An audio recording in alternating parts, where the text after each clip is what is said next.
السلام عليكم ورحمة الله وبركاته. سيارة سيتروين C4 بيكاسو موديل 2010. مشكلة السيارة عند السرعة 100، عند السرعة 100 بيكون درجة الحرارة تبعوتها 102 درجة مئوية لل 104. مروحة هاي المروحة اللي هون هاي المروحة تبع التبريد اللي تحت، مروحة التبريد تشتغل على 107، على 108، بتوقف على 105 106. مشكلة السيارة انه هي عم تصرف زيت.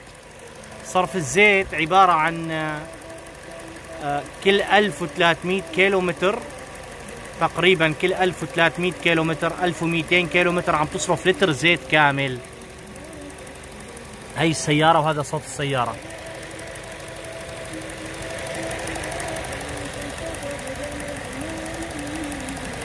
هي انا راح افتح الزيت، غطا الزيت يطلع بخار.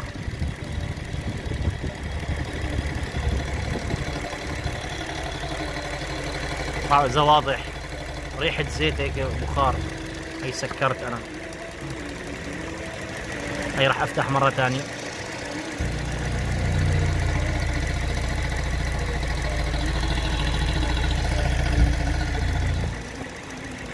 هي اغلقت هلا الزيت.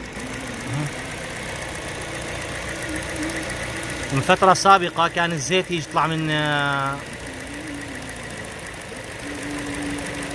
هون، من الصباب تبعيت التاكيات او شو بيقولوا له هون، من هون، بس انا غيرته وهلا عم يرجع بيطلع على الخفيف. فتحت البوجيات من فترة حتى لقيت بالبوجيات شوية زيت خفيفة، يعني مو كتير.